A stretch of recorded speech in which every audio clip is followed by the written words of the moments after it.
မိတ်ဆွေတို့ရေမင်္ဂလာပါဗျဒီနေ့ကျွန်တော်ပြန်လည်ပြီးမြှုပ်ပေးသွားမယ်အကြောင်းအရာလေးကတော့ကိုအသုံးပြုနေတဲ့ Gmail အကောင့်ကိုပေါ့နော်တခြားသူတွေယူသုံးနေလားစစ်ဆေးတဲ့နေတန်လေးဖြစ်ပါတယ်ဗျတကယ်လို့ကိုယ့်ရဲ့ Gmail အကောင့်ကိုပေါ့နော်အခြားသူတွေယူသုံးနေရင်လည်းကျွန်တော်တို့အနေနဲ့ယူသုံးနေတဲ့သူကိုကျွန်တော်တို့ Gmail အကောင့်ကနေပြီးတော့ပြန်ပြီးတော့ရှင်းထုတ်တဲ့နေတန်လေးကိုပြန်လည်ပြီးမြှုပ်ပေးသွားမှာပဲဖြစ်ပါတယ်ဗျဒါဆိုရင်ဘယ်လိုမျိုးလှုပ်ဆောင်အောင်မလဲဆိုတာကိုကျွန်တော်နဲ့အတူဗီဒီယိုလေးကိုအဆုံးထိကြည့်ပြီးလေ့လာနိုင်ပါပြီဗျဒါဆိုရင်ပထမဦးဆုံးမိမိတို့ရဲ့ Google အကောင့်တွေကိုတစ်ချက်ဝင်ပေးရမှာပဲဖြစ်ပါတယ်ဗျ Google ရောက်အကောင့်တွေကိုရောက်ပြီဆိုတော့ကျွန်တော်တို့ညာဘက်ထောက်လေးမှာရှိတဲ့ကျွန်တော်တို့ရဲ့လူကောင်းပုံစံလေးပေါ့နော်အဲ့ကောင်လေးကိုတစ်ချက်နှိပ်ပေးရမှာပဲဖြစ်ပါတယ်ဗျပြီးပြီဆိုရင်တော့မကြည့် UR Google အကောင့်ဆိုတဲ့ကျွန်တော်တို့ဒီစာတန်းခလုတ်လေးကိုကျွန်တော်တို့ဆက်ပြီးတော့နှိပ်ပေးရမှာပဲဖြစ်ပါတယ်ဗျ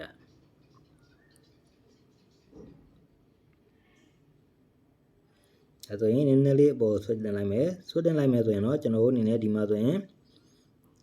ဒီနေရာလေးပေါ့နော်ဒီပုတ်တုံးလေးကိုတစ်ချက်နှိပ်ပေးရမှာပဲဖြစ်ပါတယ်ဗျ security and sign in ဆိုတဲ့ကျွန်တော်တို့စာတန်းခလုတ်လေးကိုနှိပ်ပေးရမှာပဲဖြစ်ပါတယ်ဗျပြီးပြီဆိုရင်နည်းနည်းလေးအပေါ်ဆွဲတင်လိုက်မယ်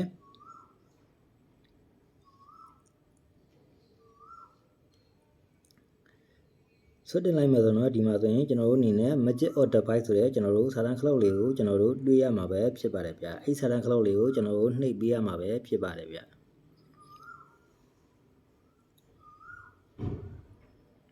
ဒါဆိုရင်တော့ကျွန်တော်တို့ဒီမှာဆိုရင်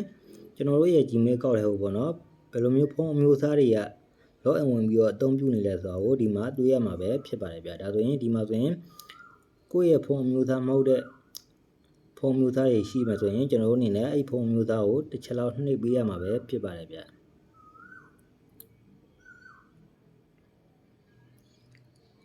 နှိပ်ပေးလိုက်မှဆိုတော့ကျွန်တော်တို့အနေနဲ့မှန်ပြင်ရပါတော့ကျွန်တော်တို့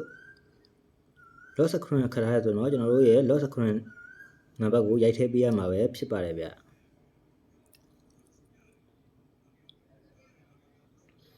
ပြီးပြီဆိုရင်တော့ကျွန်တော်တို့ကိုမဟုတ်တဲ့ပေါ့နော်အခြားဖုန်းအကောင့်တစ်ခုဖြစ်နေမှာဆိုတော့ကျွန်တော်တို့ဒီဘေးမှာ sign out ဆိုရဲကျွန်တော်တို့စာတန်းခလုတ်လေးကိုတွေ့ရမှာပဲဖြစ်ပါတယ်ဗျ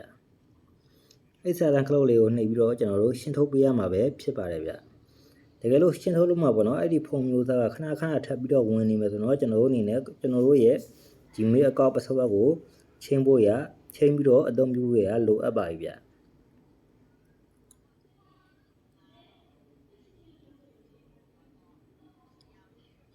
ဒါဆိုရင်တော့အခုလိုမျိုးလုပ်ပေးလိုက်မယ်ဆိုတော့တခြားသူရဲ့ဖုန်းထဲမှာပေါ့နော်ကျွန်တော်တို့ရဲ့ Gmail ကောက်ဆိုရင်တူလိုထွက်သွားမှာပဲဖြစ်ပါတယ်ဗျဒါဆိုရင်မိတ်ဆွေတို့အနေနဲ့လည်းပေါ့နော်ဒီနည်းလမ်းလေးကိုမိတ်ဆွေတို့အနေနဲ့ကိုယ့်အတွက်အကျိုးတစ်စုံတရာရှိရဆိုရင်ကျွန်တော်ရဲ့ Facebook page နဲ့ပေါ့နော် YouTube channel လေးကိုလည်း like and subscribe လေးလုပ်ပြီးတော့အားပေးကြပါအောင်လို့ကျွန်တော်အနေနဲ့မေတ္တာရက်ခံနေပေါ့နော်ဒီနေ့မြှုပ်ပေးသွားတဲ့အကြောင်းအရာလေးကတော့ဒီလောက်ပါပဲဗျမိတ်ဆွေများအားလုံးလည်းအဆင်ပြေကြပါစေဗျ